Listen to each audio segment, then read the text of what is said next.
les amis, Louis Armand Paulin, j'espère que tout le monde va bien aujourd'hui. Alors, nous sommes encore dans la série Les rêves, les chiffres et les mystères. Nous sommes rendus à la 11e vidéo. Là, il nous reste, après cette vidéo-là, une seule vidéo. C'est vraiment un plaisir de partager avec vous à chaque fois. Et j'espère vraiment de tout cœur que vous êtes inspirés par cette vidéo, vraiment qui vous pousse à réfléchir un peu, qui vous pousse à vous demander, mais la vie c'est quoi? C'est quoi la vie? Alors aujourd'hui, comme pour la 11e vidéo, je vais parler des rêves qui vont aider les parents. Cette vidéo vraiment est adressée aux parents. Es-tu un bon parent? Est-ce que tu protèges tes enfants? Évidemment, quand on pose ce genre de questions, ça peut mettre les gens un peu sur la défensive. Le fait de la vidéo, c'est pas le but, c'est pas de vous mettre sur la défensive, mais au contraire, c'est de vous permettre de réfléchir davantage à vos actions, de réfléchir davantage à ce que vous faites à tous les jours pour vos enfants. Parce que des fois, on peut penser qu'on est un champion, là, un parent champion.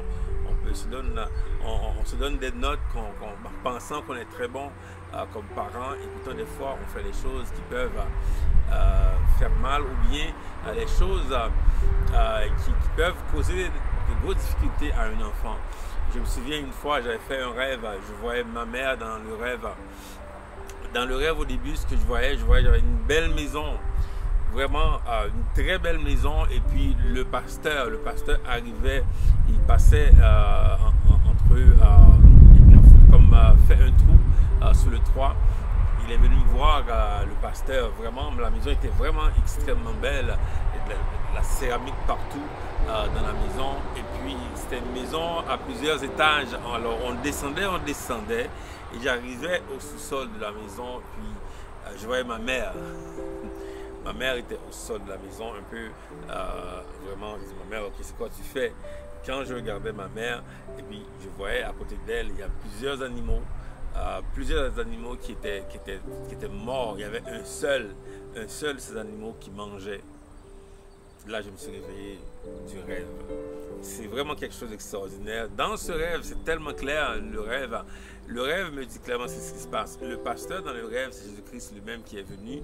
La maison, c'est moi-même. Il est venu donc en haut de ma maison, donc tout était beau. C'est au niveau de la fondation, c'est en bas, dans le sol de la fondation. Ma mère, évidemment, était innocente. Dans le rêve, je la voyais là, pour elle faisait rien de mal. C'est ça, nous comme parents, des fois, nous ne savons pas ce que nous avons amené aux enfants. Donc elle ne savait pas, elle était très innocente dans le rêve.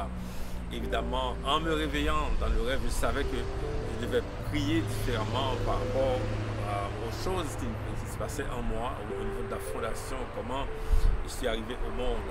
Et donc là, ça m'a permis de me libérer de ces animaux. Évidemment, il y en a qui étaient déjà morts là, mais l'animal qui était gros là, j'ai pu identifier c'était quoi, et j'ai pu, au nom de Jésus-Christ, tuer cet animal pour me libérer de ces choses. Alors, vous voyez, c'est un rêve qui est très simple, mais qui a une explication très, très importante. Et souvent, les parents, on pense qu'on est bon, on pense qu'on est de beaux parents parce qu'on travaille, parce qu'on fait les choses pour les enfants. Mais il y a des choses au niveau spirituel qu'il faut adresser.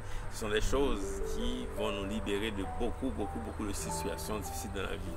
Moi, comme je dis, je pensais que j'étais un parent champion, là, un père champion. Je pensais que, oh my God, puisque je travaillais, puisque les enfants, je les envoyais dans de bonnes écoles, j'étais un champion, là, puisque j'étais avec eux dans la maison, parce que moi, j'ai vécu sans mon père.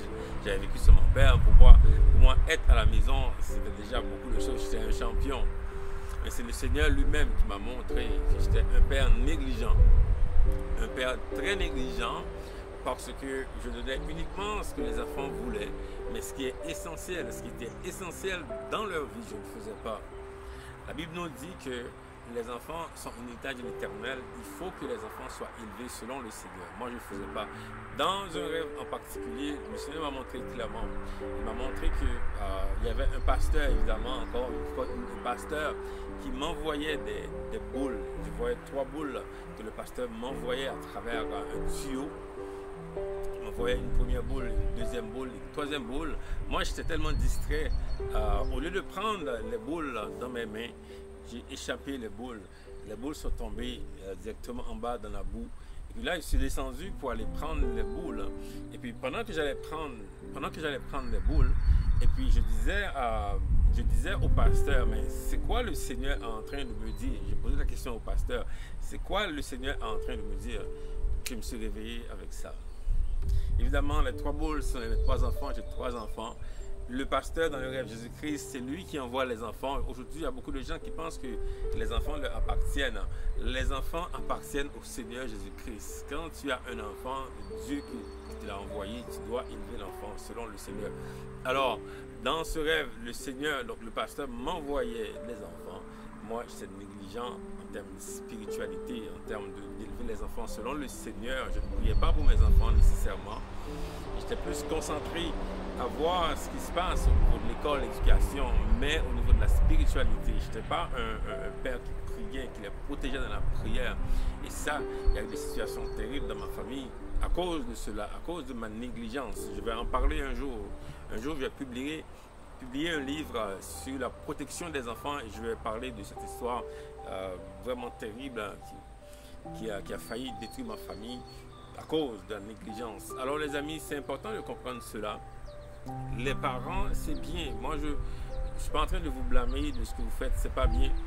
C'est bien d'avoir des enfants, c'est bien de faire le nécessaire au niveau de l'éducation, au niveau de la nourriture, au niveau de l'habit, des habits, au niveau des amis, du sport. C'est bien de faire ça, mais ce qui est essentiel, je vous le dis là, ce qui est essentiel à faire, c'est d'amener les enfants vers le Seigneur. Parce que les enfants appartiennent au Seigneur. Nous, comme parents, nous allons mourir un jour. Les enfants seront ici. Et alors, il faut que les enfants connaissent le Seigneur Jésus-Christ. C'est comme ça, les amis, que nous allons vraiment pouvoir avoir une belle société, des bons citoyens. Ma mère, aujourd'hui, elle n'est plus là, mais c'est elle qui m'avait emmené au Seigneur. De voir aujourd'hui, je suis en train de vous parler du Seigneur, mais c'est à cause de son obéissance au Seigneur qui fait en sorte aujourd'hui que je peux vous parler de cela. C'est très important de prendre le temps avec la famille, de prendre le temps avec les enfants, de parler de spiritualité. Parce que nous vivons maintenant dans un monde très difficile. Les enfants écoutent n'importe quoi. Ils sont influencés par toutes sortes de choses. Mais ça prend des parents qui prennent le temps. Des parents qui vont prendre le temps. Avec mes enfants aujourd'hui, à tous les jours, on passe du temps dans la prière, du temps de communication, du temps de qualité à tous les jours, à tous les soirs avant de dormir. Avec mes enfants, je lis la Bible avec eux et donc ils sont des enfants qui sont avisés. Ce ne sont plus des enfants là qui sont fragiles, des enfants que l'ennemi peut emmener dans la boue. Non, ce sont des enfants qui sont protégés par le Seigneur à cause de moi comme père, comme parent évidemment. Je prends le temps avec les enfants pour vraiment les amener au Seigneur. Vraiment, je vous ai partagé 2 rêves. Il y en a encore d'autres que je pourrais vous partager là, qui vous montrent comment être parent, c'est une grande charge que nous avons devant le Seigneur, d'élever les enfants. Alors aujourd'hui, je vous donne ces 2 vidéos, ces deux rêves qui vont vous inspirer à devenir de bons parents, de parents qui sont avisés, de parents qui sont de véritables protecteurs, sacrificateurs dans la maison, qui protègent leurs enfants. Que le Seigneur vous bénisse. Bonne journée.